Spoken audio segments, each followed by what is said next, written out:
নিতুর সাথে আমার বিয়ে হয়েছে ৫ বছর। বিয়ের ৫ বছরের ভেতরেও কোনো সন্তান হয়নি আমাদের। নিঃসন্তান আমরা। বিয়ের ১ মাস পেরোতেই একদিন রান্নাঘরে মা নিতুর কাছে আবদার করে বলছিল, বৌমা, তোমাদের কাছে আমার বেশি কিছু চাওয়ার নেই, শুধু বছর ঘুরতেই যেন আমি একটা ফুটফুটে নাতি নাতনিকে কোলে নিতে পারি, কোলে নিয়ে সারা বাড়ি ঘুরে বেড়াতে পারি, সেদিকে একটু খেয়াল রেখো কেমন। নিতু সেদিন মায়ের কথা শুনে লজ্জায় লাল হয়ে গিয়েছিল। অবশ্য বিয়ের পর মাতৃত্বের স্বাদ গ্রহণ করতে চায় না এমন মেয়ে মনে হয় লাখে মিলবে বলে সন্দেহ। নিতুরও ইচ্ছে প্রবল ছিল শাশুড়ির আবদারটা পূরণ করবার। তারপর দুজনে চেষ্টা কম করিনি। ডাক্তার, কবিরাজ, হাকিম, যত রকম চেষ্টা সব কিছুই করেছিলাম, কিন্তু কোনো কিছুতেই কিচ্ছু হলো না। শেষমেশ ডাক্তার দুজনকেই পরীক্ষার রিপোর্ট দিলেন। রিপোর্টে দেখলাম আমার স্ত্রীর সমস্যা ধরা পড়েছে। সে আর কখনো মা হতে পারবে না। স্ত্রীর কাছে বিষয়টা চেপে গিয়েছিলাম তখন। আমি চাইনি বিয়ের প্রথম কয়েক মাসে তার আনন্দটাকে মাটির সাথে মিশিয়ে দিতে। নিতুকে বলেছিলাম, ডাক্তার বলেছে চেষ্টা করে যেতে, বাকিটা উপরওয়ালার হাতে। মায়ের আবদারটা আর পূরণ হলো না। মা গত হয়েছে 1 বছর হলো। মা মারা যাওয়ার দিন মায়ের মৃত্যু শোকের চাইতে মায়ের অপূর্ণ আবদারের কথা ভেবে খুব কষ্ট হচ্ছিল সেদিন। বিয়ের 4 বছর পর আমার স্ত্রীকে একদিন বললাম, আসলে সমস্যাটা আমারই। ডাক্তার বলেছে আমি সন্তান জন্ম দেওয়াতে অক্ষম, ক্ষমা করে দিও তুমি, তোমাকে মাতৃত্বের স্বাদ থেকে বঞ্চিত করবার জন্য। নিতু সেদিন মুখে হাত চেপে ধরে বলেছিল, সন্তান দেওয়া না দেওয়া সবটাই ওপরওয়ালার হাতে। সমস্যার কথা বলছো তুমি, ওটা তো আমারও হতে পারতো। তখন কি তুমি আমাকে ছেড়ে চলে যেতে? কিন্তু বৃদ্ধ বয়সে পিতৃত্বের স্বাদ গ্রহণ করেছিলেন হযরত ইব্রাহিম। ভেঙে পড়ো না, ওপরওয়ালা নিশ্চয়ই আমাদের জন্য সব কিছু পূর্বেই ভেবে রেখেছেন, কারণ তিনি উত্তম পরিকল্পনাকারী। ভাগ্যের নিয়তি আমরা দুজনে মেনে নিলেও সমাজের মানুষগুলো তা স্বাভাবিকভাবে মেনে নিতে পারেনি। কুসংস্কারচ্ছন্ন প্রতিবেশী দল কথায় কথায় তীর ছুঁড়ে আঘাত করত সব সময় সুযোগ বুঝে। আমার এখনো স্পষ্ট মনে আছে 1 বছর আগের ঘটনা। আমার খালাতো এক বোনের বাচ্চা হওয়ার সংবাদ শুনে আমরা দুজনেই নবজাতককে দেখতে গিয়েছিলাম। আমার স্ত্রী তার মাতৃত্বের অভাববোধ থেকেই হয়তো নবজাতক শিশুটাকে দেখা মাত্রই কোলে তুলে নিতে গিয়েছিল। ঠিক সেই মুহূর্তে আমার খালা বজ্রকণ্ঠে আমার স্ত্রীকে ভরা মজলিসে একটা কথা বলেছিল, এই বৌমা, কি করো তুমি? যা, কি করলে? তোমার এইভাবে বাচ্চা শিশুটাকে কোলে নেওয়াটা একদমই উচিত হয়নি বৌমা। আমি প্রশ্ন করেছিলাম, কেন খালা? খালা কঠিন চোখে উত্তর দিয়েছিল, কেন আবার জানো না? সব কিছু কি খুলে বলা লাগে? সদ্য জন্ম নেওয়া বাচ্চাটাকে বন্ধার কোলে দিতে হয় না, এতে বাচ্চার ক্ষতি হয়। কথাটা শুনে সেদিন পায়ের নিচ থেকে মাটি সরে গিয়েছিল।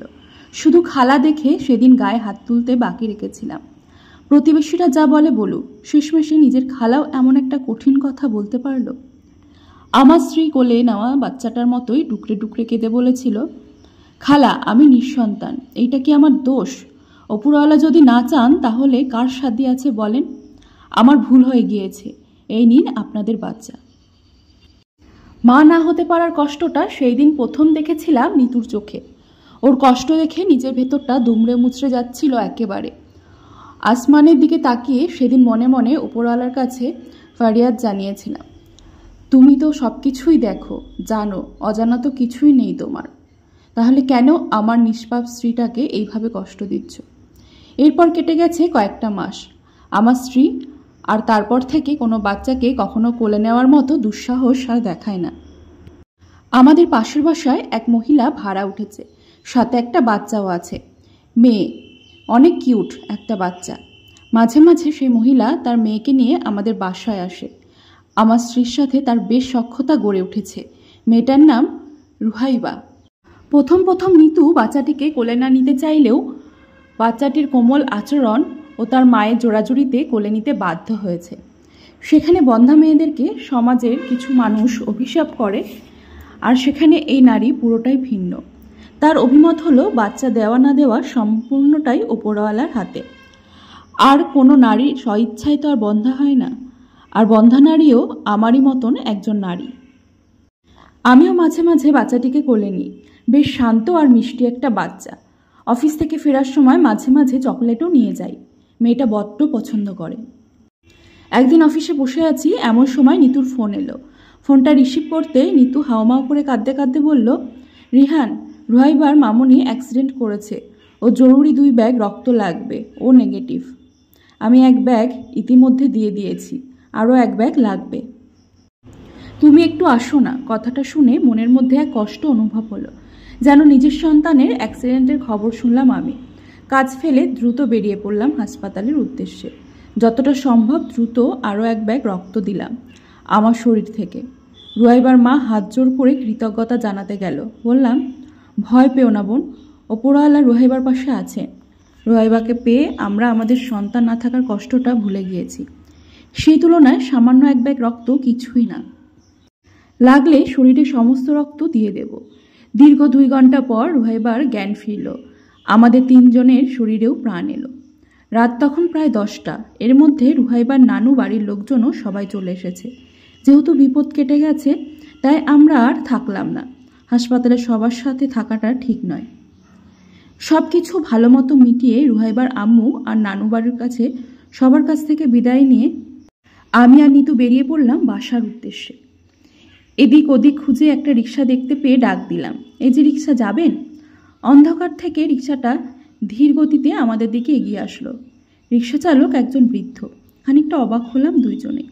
নিতু তো রিক্সাওয়ালার সামনেই বলে ফেললেন, এত বয়স্ক একটা মানুষ, আমাদের দুজনকে টানতে ওনার বড্ড কষ্ট হবে, তার চাইতে বরং চলো আর একটু সামনে দেখি গিয়ে। রিক্সা চালক ঋণঋণে কণ্ঠে বলল, মা, আমি বৃদ্ধ হইলেও তোমাগো টানতে পারো, অভ্যাস আছে আমার। তোমরা তারপর অন্য রিক্সাতে যাইও না। বৃদ্ধ দেখিয়া সারাদিন তেমন ভাড়া পাই না, বাড়িতে তোমাগো চাচি অপেক্ষা করতেছে, এই ভাড়াটা মারলে ভাড়ার টাকা দিয়ে কিছু কিনা নিয়ে যাব। কথাটা শুনে খুব খারাপ লাগলো। হাসপাতাল থেকে বাসায় যাওয়ার পথে ভাড়া 50 টাকার মতো হবে। আমি মানিব্যাগ থেকে 100 টাকার একটা নোট বার করে রিক্সাওয়ালা চাচার হাতে গুজে দিতে গেলে তিনি নাকচ করে দিলেন। বললেন, ভিক্ষা কইরা পেট ভরালে তো রাস্তায় বৈশাই থাকতাম, এই শরীর নিয়ে রিক্সা চালাইতাম না, তোমরা আমার রিক্সাতে ওঠো বাবা। মুরব্বী নিজের আত্মসম্মান দেখে একদিক থেকে খুশি হলেও খানিকটা লজ্জাতেও পড়তে হলো। এমন বয়স্ক একটা মানুষ কষ্ট করে রিক্সা চালাবে আর আমরা আরামে বসে থাকব। কিন্তু কি আর করার, মুরব্বী যখন চাইছে আমাদের গন্তব্যে পৌঁছে দিতে, তবেই টাকাটা নেবে, তখন তো আর কিছু করার থাকে না। দুজনেই রিক্সাতে উঠে বসলাম। রিক্সা ধীর গতিতে চলতে শুরু করলো। মুরব্বীর গায়ে একটা সাদা স্যান্ডো গেঞ্জি। দায়িত্বের ভরে স্যান্ডো গেঞ্জিতে অসংখ্য ছিদ্র এসে বাসা বেঁধেছে। এই বয়সে এসেও একটা মানুষ এত কষ্ট করে উপার্জন করছে কেন? এই প্রশ্নটা প্রথম থেকেই মনের মাঝে একটা আলোড়ন সৃষ্টি করছিল আমার। তাই কৌতূহল মেটাতে বলেই বসলাম, চাচা, একটা কথা জিজ্ঞাসা করব, যদি কিছু মনে না করেন। বৃদ্ধ লোকটা সামান্য ঘাড় ঘুরিয়ে বলল, তোমরা কি বলবা তা আমি জানি। আমি এই বয়সে আয়সাও কেন রিক্সা চালাই? আসলে আমারে দেখলে সবাই এই কথাটাই জানবার চায়। আপনার সমস্যা হলে থাক, বলতে হবে না। রিক্সা চালকের আবার কি সমস্যা থাকবে বাবান? তারপর মুরব্বির চুপ করে গেল। ভাবলাম হয়তো তিনি আর ব্যক্তিগত কথা সেভাবে বলতে চাইছেন না, তাই আমিও চুপ করে গেলাম। রিক্সা ধীরগতিতে এগিয়ে চলল রাতের অন্ধকারে।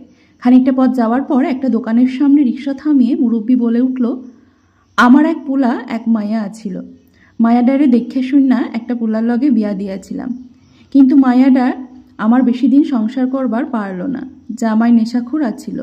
রোজ রাতের বেলায় মায়াডারে পিটাইত। ফুলের লাহান মায়াডারে অত্যাচার কইরা কইরা বিয়ার 6 মাসের মাথায় মায়েরা ফেলাইল। আর এই যে দোকানখানা দেখতেছ, এটা আমার পোলার দোকান, বেশ বড়সড় দোকান ফান্দাইছে, তাই না? আপনার ছেলে তো দোকানের মালিক, তাহলে আপনি এই পেশায় কেন?